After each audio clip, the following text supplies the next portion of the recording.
Okay, and I think that's the last box. Hey everybody, so it's March 24th, Monday, late afternoon, and I finally got all these boxes in. Actually, there's another one over there. But the reason I wanted you to see all this is because there's something coming out March 25th. So if you're curious, stick around and get your first look at the Bambu H2D.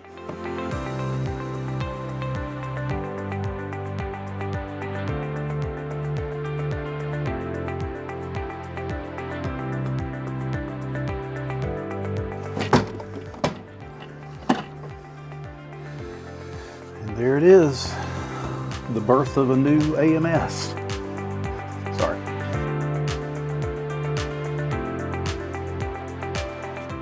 Okay, so I'm going to turn this around now that I have the AMS out, and I'll try to give you a close-up in there. But I think this right here is probably the big thing that's going on with this particular printer, and that's that it has two extruders right there. And I mean, you can't forget that build plate down there. 350 by 325. See, it says it right there. 350 by 320 by 325, which is quite a bit larger than we're used to, even with Bambu's bigger build plate. So I still have some more things to take off of this. We'll put it together. I'll put my table in a better position for you to see, and we're going to get started printing. So there are a number of things that came in different boxes, and based on all the things that are different on this one from most other 3D printers, much less Bambu, I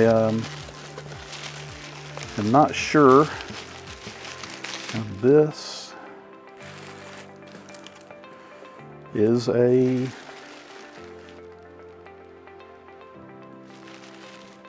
AMS HT. So it's an additional HMS or AMS unit that has completely caught me by surprise.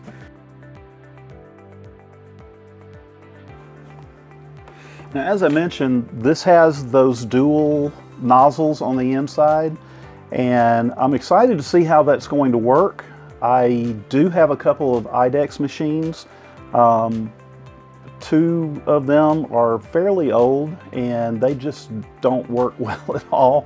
One of them's newer and it works pretty good when things work. So I'm excited to see how Bambu has put their spin on this. There is something else to go along with this that I did not get, and that's fine, but you might want to look into this if you have an interest in anything to do with laser engraving, because the way they made this head system, supposedly you pop out the head there and put in a laser engraving module and have at it right here inside your Bambu H2D ecosystem, as they're calling it. This is something that others have tried, but Bambu claims to have perfected it. So I'm really looking forward to seeing how that works in the future with other creators, or if I am able to get one down the road. But right now, this is huge and awesome, and what I'm going to do is I'm going to go ahead and put all of this together. I'm going to get a print started, and you know what we're going to start with, right? Benchy. And we'll get started with Benchy and just see how it looks. I'll give you a close-up view to the print and as it's going, time lapse, but we'll just look into this and see how it works. And I'm really curious, especially with the two nozzles. So I'm learning as we're talking about this. So what I'm going to do is I'm going to cut, and we'll come back in a bit.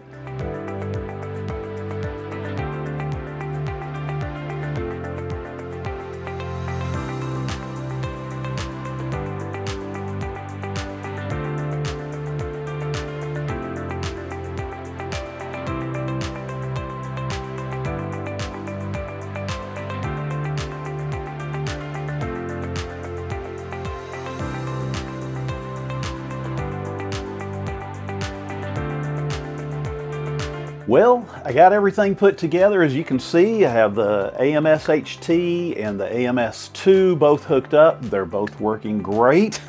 Got all the tests run, calibrations, everything like that. It's pretty intense seeing all the changes on the inside and how the different things. It's crazy how this thing works, but it's been kind of a experience putting this all together. Now, as you could tell, this is a CoreXY machine, but the one thing that's really crazy is those nozzles and how that works. They use what they call a switching system for those extruders. So does that make it an IDEX? Does that make it a tool changer? And I really don't know, so we'll stick with switching system for now. When you use two colors and you have one of the colors, I had the white in the AMS HT and the black in the AMS2, it actually works incredibly well. Instead of doing the poop as it does for every other printer that Bambu has, it does it the first time to just kind of get everything going, but once you have that done, it just jumps back and forth between those two nozzles, and there's no real major pause in between them, which is blowing my mind because it was so fast.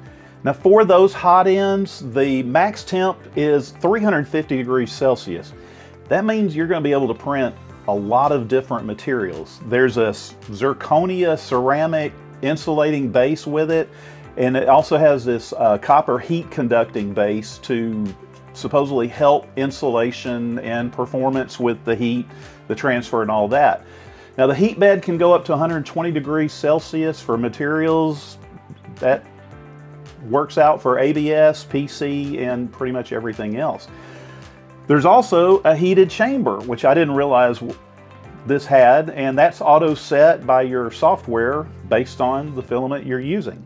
There's also active chamber cooling, which is really cool because this top vent up here actually pops open and closes, again, based on internal temps in here and your software.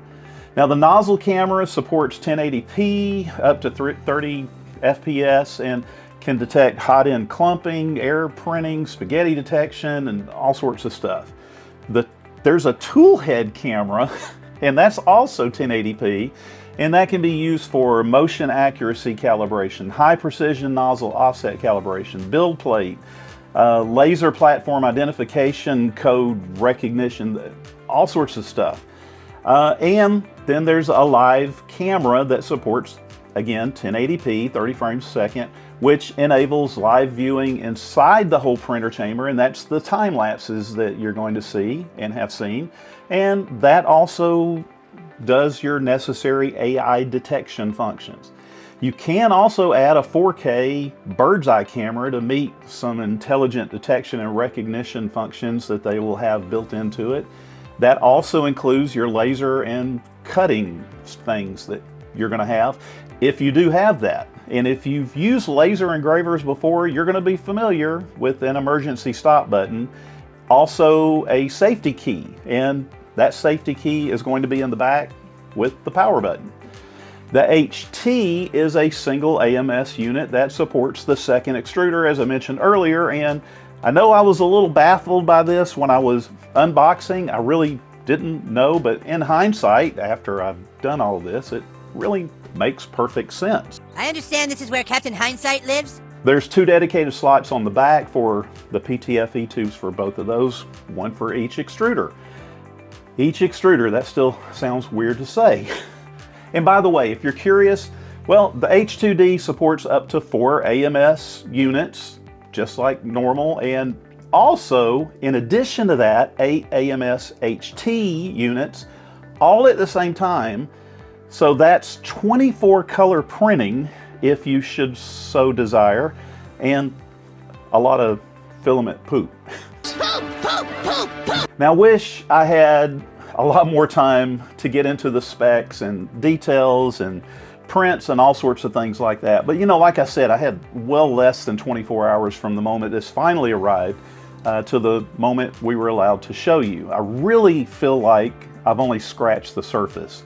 And along with that, I was thinking about this earlier. I bet there's at least a few of you that are wondering how this is going to work using the opposing filaments for supports, you know, like PETG supports for a PLA print and vice versa. It should work really well, and I'm wondering along with you, so I'll definitely be testing that one out. Well, what do you think? Are you impressed? Not? Bewildered? Excited? Whatever the emotion, whatever you're thinking, let us all know in the comments. I mean, I'm really looking forward to pushing this new Bambu H2D to its limits. And, you know, because I kind of have to, because I want to. It's all part of the process, you know, as we all learn, create, and amaze.